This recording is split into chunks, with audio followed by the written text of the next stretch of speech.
In the working environment, or in general, if there were people around, they bound there will be a several situation happen, loving, friendship, vibe, or even toxic chaotic environment.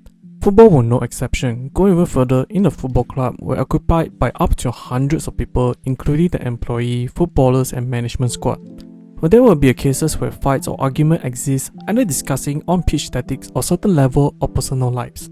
But in normal circumstances, we fans or pundits were more being caught towards the players and managers' drama, whereby many news were eager to report them in order to get more clicks, and there were many of them happen throughout the years of football.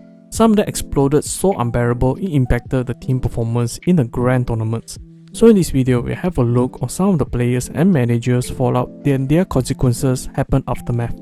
In case you didn't know, what is up ladies and gentlemen, I'm Marvin, codename CM. Welcome to the Code United channel once again. If you in any shape or form stumbled into this channel and somehow some way like this kind of content, do please like, share and subscribe to this channel, as each of your precious subscription will be a massive motivation for me to upload new content. And don't forget to ring your notification bell for every new upload. With that said, let's get straight into the video. First one, starting with the more recent case of Jadon Sancho and Erik ten Hag. A little backstory from both individuals. Jadon Sancho was a previous golden boy, former Man Utd graduate, and a rare English footballer that, because sick of more playing time, ought to play overseas instead of staying in the Premier League. And his destination of choice was playing in the Dortmund, but in his tenure with the Black and Yellow, he together with Haaland and Bellingham formed one of the more exciting young players, especially Sancho, whom shows his flair, dazzling together, capable goal scoring and playmaking. While this ability has Man United, whom struggled to get a proper winger, especially on the right hand side, while in the 2021, Man United splashed 73 million, getting his signature to Man United. While on the other hand, Erik ten Hag was the up-and-coming Dutch manager who famed for and praised for his leading Ajax to the semi-final of Champions League in 1890 season. Along the way, his team was just one goal away to reaching the final, but a goal from Lucas Moura ended their historic run.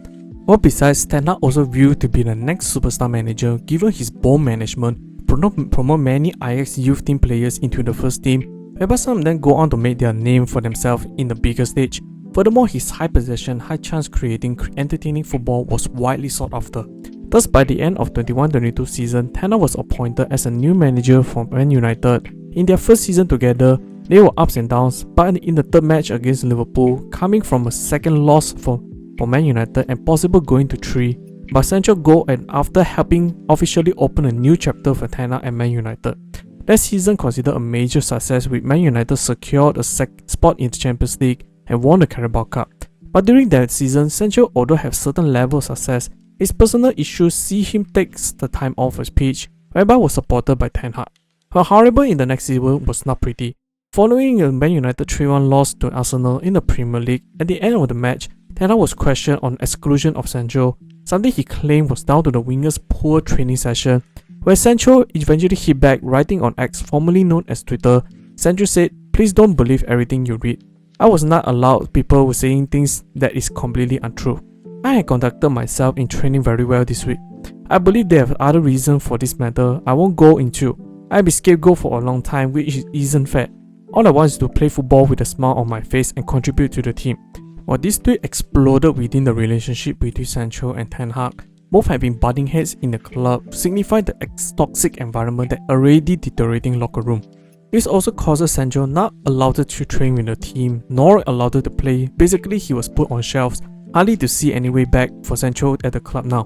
While in the end, ten Hag was sacked in the early of 24-25 season due to strings of poor results, and do have Sancho won the fallout, but his situation was not great either, as he was having a loan spell with Dortmund and Chelsea, but with moderate success, with his quote freedom fighter now see himself MIA despite loan to Aston Villa, where he barely have any playing time. Next one, following the on-trend of Man United, David Beckham and Sir Alex Ferguson. Well, easily the most iconic or well-known manager-player burst and the duo whose relationship was likened to a father and a son, saw a messy end, at the same time a relationship that blurred the line between football and celebrity status.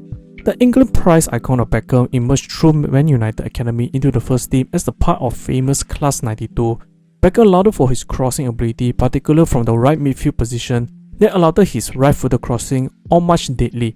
But besides his dead ball especially see him within the top 6 free kick goal in all-time history. Furthermore, his free kick goal against Greece was the moment pushing into the all-time status.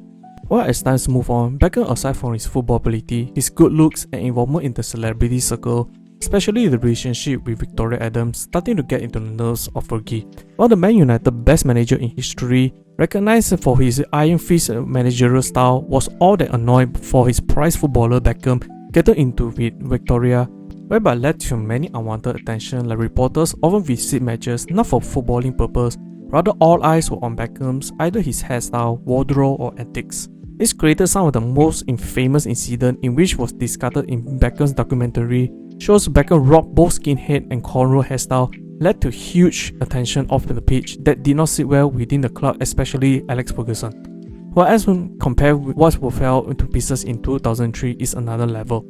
After kicking the dressing room hair drying session with the Scottish manager, Ferguson reportedly angrily kicked a football boot in the direction of Beckham, which ended up hitting the star footballers in the face, something which left him a cut above his eye.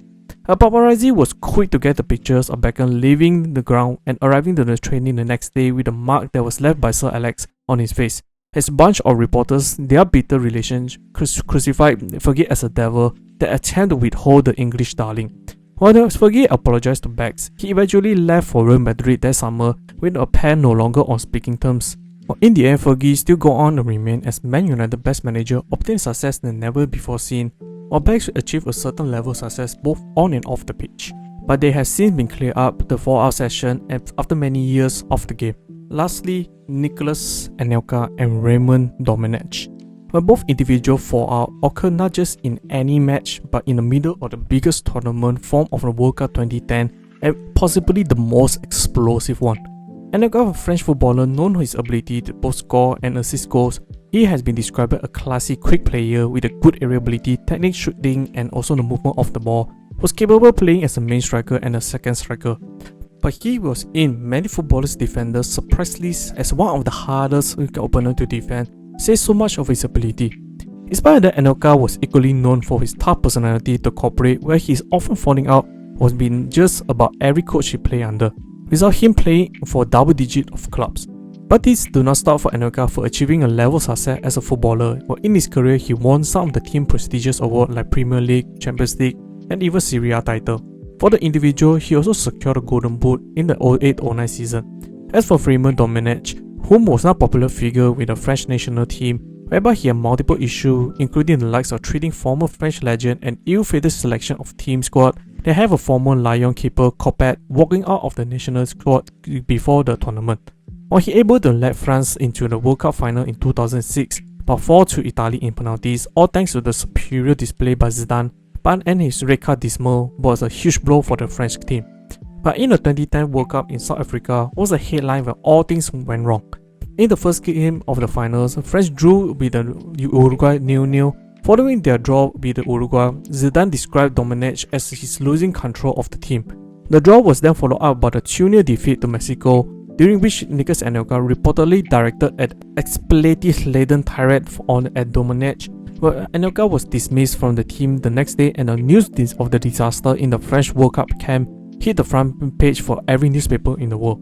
And the day after Anelka dismissal, the team captain Patrice Evra and the team trainer Robert Domenech have a heated confrontation that causes Domenech to physically restrain Domenech, and the player respond by returning to the team bus and refusing to continue with the practice. But after the French Football Federation condemned the players' boycott, the team returned to practice without further incident. France's World Cup campaign ended with a 2-1 defeat to the whole South Africa. Mason Les Blancs finished at the bottom of the Group A without any winning a single game. After the tournament, Domenech was dismissed for a serious misconduct following the World Cup, and he sought a €2.9 million compensation, eventually receiving only €975,000.